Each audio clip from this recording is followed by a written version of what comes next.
Yo people, welcome back to the YouTube channel. You already know what time it is. It's time for another video. Big up your damn selves in the building. Make sure you smash up the likes every single damn time and subscribe if you are new. Now, Chelsea Blue Light District. They got Conor Gallagher up on the transfer window against his will. That is what this is. Yes, I'm using that analogy. They got this poor, homegrown talent with all the intangibles to offer up on the transfer window. And they got Aston Villa and Tottenham and Atletico Madrid queuing up, ready to pay good money for Conor Gallagher and his services. He doesn't want to be up there. He doesn't want to be dancing up on that transfer window. So it's a damn shame indeed. But that's the situation and that's the analogy. Conor Gallagher. Tottenham set to rival Aston Villa in the race to sign Conor Gallagher ahead of this month's profit and sustainability deadline. Chelsea want 50 million, but Spurs believe Chelsea need to sell. Now, Atletico Madrid are also interested and Aston Villa are also interested. And that means potentially a bidding war. I think Chelsea can get the 50 million that they're looking for Conor Gallagher, especially with those teams and those caliber of teams interested. Those are the kind of quality of teams that Conor Gallagher would entertain, because when it was Everton a few years ago in January, of course, he was never going to want to make a move to a team in a relegation scrap, right? And rightly so. Now, he still holds all of the cards, because if he rejects all of these contract proposals, he can sit here and say on December the 30th, my contract is running out in 6 months. I can start negotiating for free transfers in January.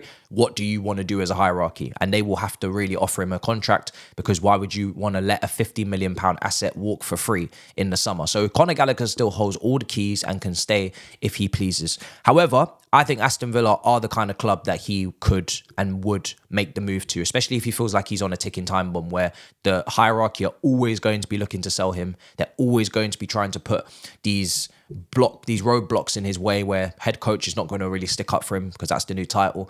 It makes sense to make a move to Aston Villa whilst you can, because that's a really good offer probably. It's a team in the Champions League, stable club. There's options for you in midfield with Kamara having an injury issue last season, but Buendia has really been injury stricken. Jacob Ramsey, some injury issues as well.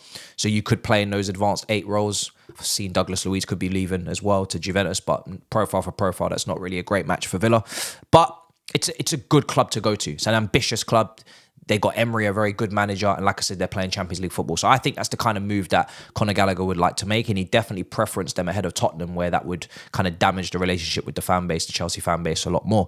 So I think if Aston Villa do come in with a strong proposal, I think it's something that could really happen, especially if it seems reportedly that all parties would prefer Gallagher's future to be resolved before the Euros. Now we know Chelsea, yes. Rival clubs, yes.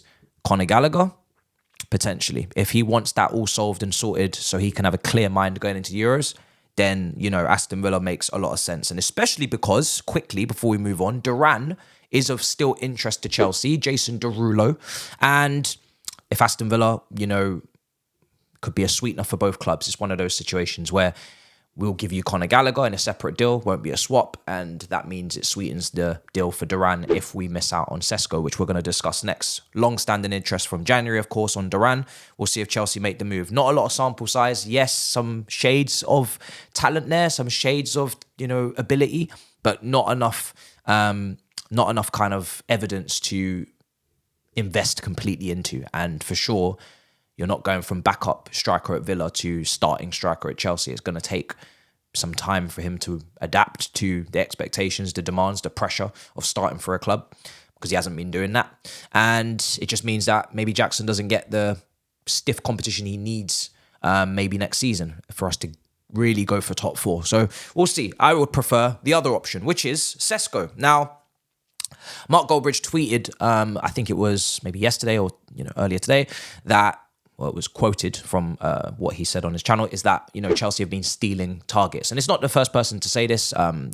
Liverpool fans were saying the same with Lavia. We're stealing targets.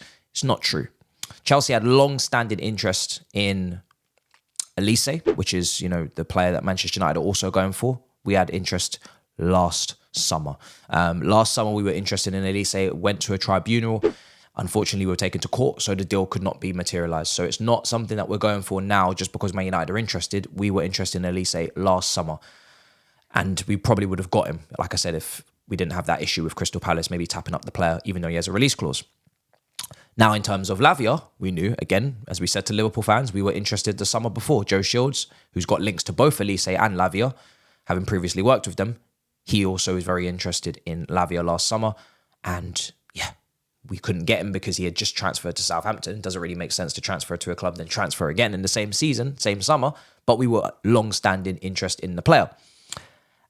So Sesko, also long-standing interest in the player. So, very rarely do you actually see Chelsea, outside of the Mudryk one, where you could definitely make a case that we just went for Mudryk, maybe because Arsenal were interested. Probably wasn't the case, but, you could make the case. Badiashile, Disasi, Gusto, Madueke, Petrovic.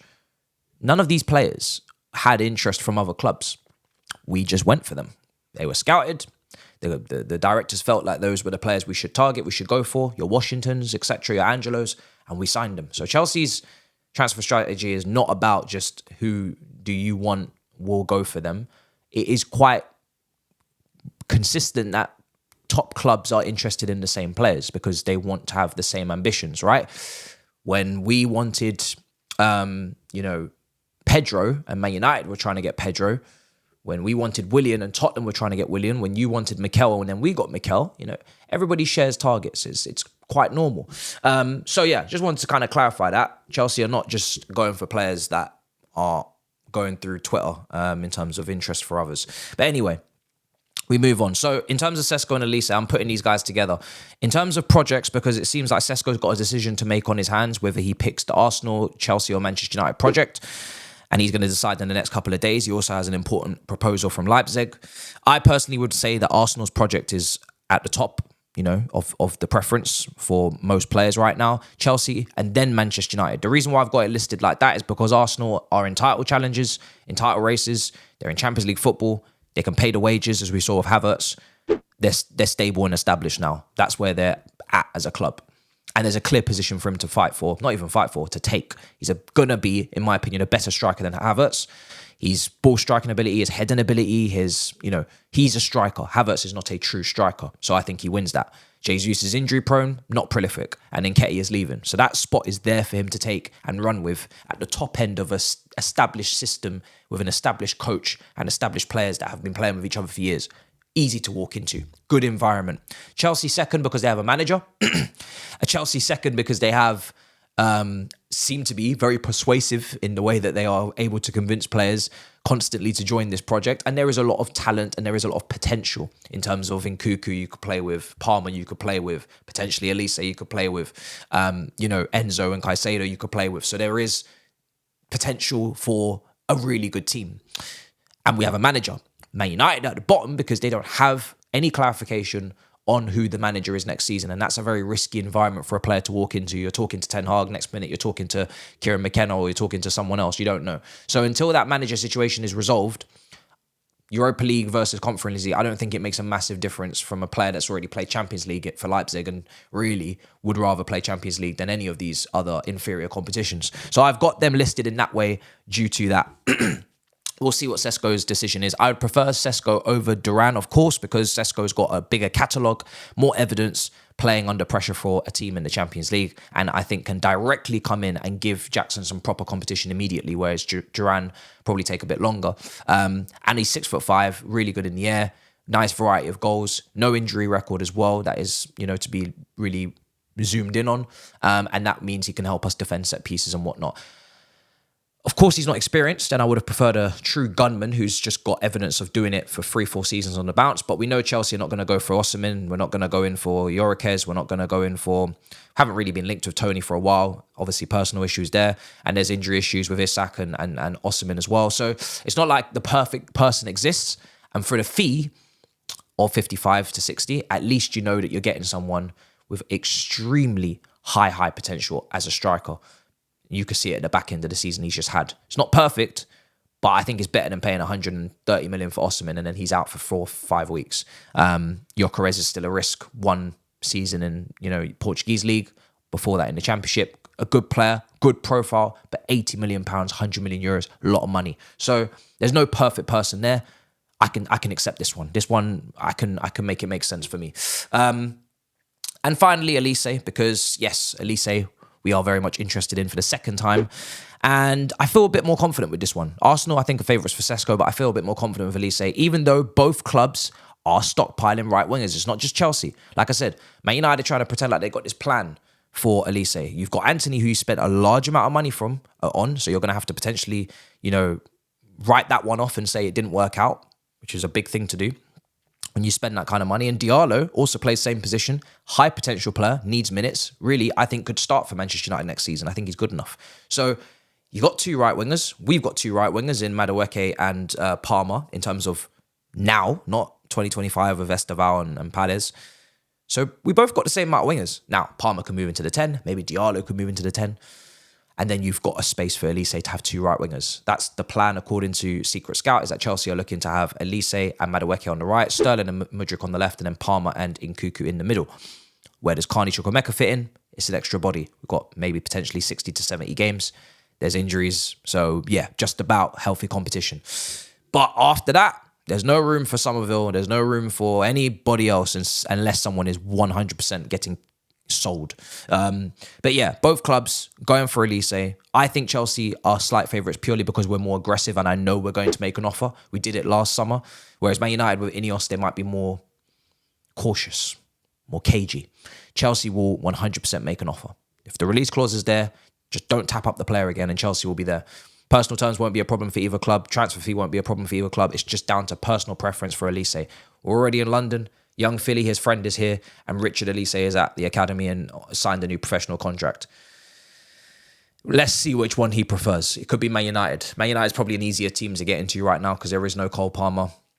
There is no Nkunku. There is just Bruno Fernandes in the 10 and the right wing spot is just literally wide open. There's nobody there. So, yeah, I think he walks into both teams. It would be a brilliant signing for both teams. Brilliant player. But don't rule out more clubs coming in because I think he's too good to only be attracting interest from two clubs. I think more clubs have to come in for this player, in my opinion. Otherwise, it's crazy. So let's see what happens in that regard. Chelsea also undergoing a medical for Tosin. He is going to be signing and be announced in the coming days as well. And that is the situation across the board, people. So could have a forward line of Sesko up front, Olise on the right, Palmer in the 10, and Nkunku maybe coming in off the left as a really tucked in left forward. It does mean that, you might lack a bit of width on the left and you might need to have a flying fullback. Or are we going to invert both the fullbacks and go in that way? Who knows? Who knows what we're going to do? We're going to find out. But that is everything. And yeah, keep it cool, keep it calm. Don't get too emotional right now. Early days in the window. No official bids have gone in. No breaking news. Like I said, it's not breaking until it's broken, right? I want broken news. I want clear, concise, confirmed news. This is all breaking bullshit, bro. Get it out. So make sure you smash up the likes. Make sure you subscribe and I'll see you guys next time. In a bit, people. Peace.